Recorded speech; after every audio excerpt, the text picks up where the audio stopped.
Country music icon Carrie Underwood just secured a staggering $1 billion legal victory against The View, and the fallout is shaking the industry. It all began with a single performance. When Underwood took the stage at Donald Trump's second inauguration, she expected it to be a moment of music, not controversy, but The View's Joy Behar, Whoopi Goldberg, and Sunny Hostin saw it differently. They didn't just criticize her, they questioned her character, mocked her values, and even predicted that her career would crumble. But Underwood refused to let the media define her. Rather than backing down, she fought back in court. And what started as a personal battle to clear her name quickly uncovered something far bigger. A shocking strategy of media manipulation designed to boost ratings at the expense of public figures. Now, with ABC and The View facing $1 billion fallout, the entire television landscape is at a turning point. How did Carrie Underwood flip the script and make history? Let's break it all down. Country superstar Carrie Underwood has spent most of her career avoiding political talk, but she's set to perform at the upcoming inauguration. She said in a statement that she's doing it because the country must come together in the spirit of unity and look to the future. And lots of her fans aren't thrilled about it, but lots of her fans are. Carrie Underwood stepped onto the stage, ready to sing. She had done this countless times before, but this performance would change everything. It was Donald Trump's second inauguration, and Underwood delivered a stunning rendition of America the Beautiful. To her, it was about patriotism and music. To her fans, it was another example of why she was one of country's brightest stars. But not everyone saw it that way.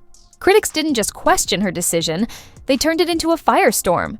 To them, her presence wasn't just a performance. It was a political endorsement. Social media erupted. Was she showing support for Trump's administration, or was she simply doing what any artist would, singing for her country? Then, The View weighed in, and things got even worse. Joy Behar, Whoopi Goldberg, and Sunny Hostin didn't hold back. What started as criticism of her choice quickly escalated into something far more personal. They questioned her judgment, her values, even her intelligence. They predicted the industry would shut her out, that fans would walk away, that she had just made the biggest mistake of her career, and soon, their words started shaping reality. Radio stations hesitated, brands distanced themselves, media outlets followed The View's lead, painting Underwood as a divisive figure. It was no longer just about a song, it was about whether she still had a place in the industry she had dominated for years.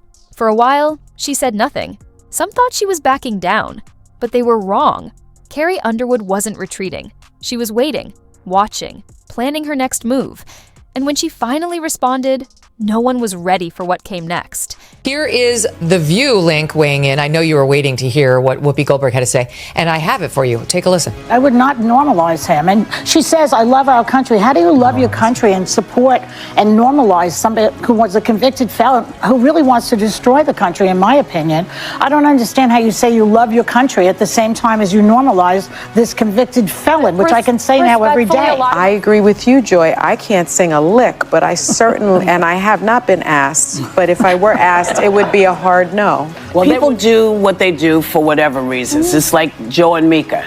Yeah. They did what they did. They felt that's what they needed to do, and I got to stand behind them. If I believe I have the right to make up my mind to go perform someplace, I believe they have the same right. Of course. And so That's I have true. to, I have to support. Of course, she has the right to do it. What an inane point to bring them all together. Like, what? She's saying absolutely nothing. Carrie Underwood didn't need to respond. The storm was already brewing. As The View hosts tore into her, predicting the end of her career, she stayed quiet. But behind the scenes, the fallout had already begun. Radio stations hesitated. Sponsors pulled back. Industry executives whispered, had she become too controversial? What started as a simple morning show debate had spiraled into a national scandal. Social media erupted. Some fans stood by her, insisting a performance shouldn't define an artist's politics.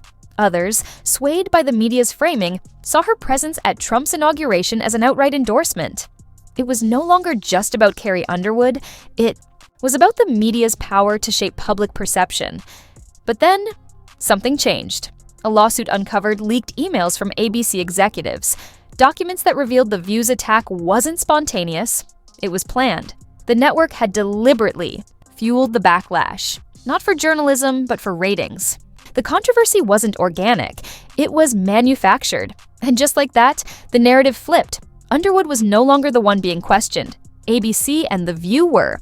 Media analysts, legal experts, and industry insiders began asking the hard questions. Had networks been crafting scandals for profit? How many other careers had been quietly sabotaged under the guise of public opinion? What began as an attack on Underwood had turned into a full-blown crisis for ABC. And while the network scrambled to control the damage, Carrie Underwood was preparing her next move. Not with words, not with outrage, but with a decision that would leave everyone stunned. I personally hope we're moving beyond the era of politics where we want to cancel people's livelihoods because we don't like their politics. And whether it was the Dixie Chicks for criticizing George Bush, didn't agree with it then, and Carrie Underwood, if you have a problem, you register your complaint by not downloading her songs and not going to her shows. Right. But I also think from a business standpoint, it's not a bad decision for Carrie Underwood. 75 million people voted for Trump. Artists tend to skew left-leaning. Carrie Underwood's career wasn't supposed to take this turn. What began as a single performance, one that should have been a routine, patriotic moment, had snowballed into an all-out media war. The industry whispers about backlash had turned into headlines, think pieces, and relentless scrutiny. The View had led the charge, but the fallout extended far beyond a morning talk show. For months, Underwood remained silent, watching as her reputation took hit after hit. But this wasn't just about her anymore.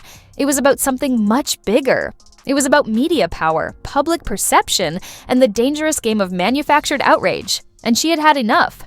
In a move no one saw coming, Underwood launched a defamation lawsuit, not just against The View's hosts, but against the network executives who had orchestrated the campaign against her.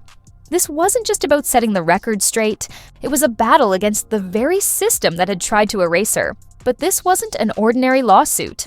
Underwood's case struck at the heart of media ethics, cancel culture, and corporate-driven controversy. Her legal team argued that The View hadn't simply criticized her, they had knowingly spread false and malicious claims to sabotage her career. Their goal hadn't been honest journalism, but a spectacle designed to generate ratings at her expense. Then came the bombshell that changed everything. During the lawsuit's discovery phase, Underwood's team uncovered internal ABC emails that exposed a shocking truth. The controversy surrounding her wasn't organic. It had been manufactured. The emails revealed that top ABC executives had deliberately encouraged The View to attack Underwood, knowing that targeting a high-profile, conservative-leaning artist would spark outrage, fuel division, and drive engagement. The backlash wasn't an accident. It was a business strategy. With this revelation, the tide turned.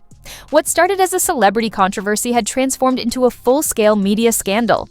Witnesses came forward, confirming that Underwood had been the target of a coordinated attack, and the lawsuit exposed an unsettling reality.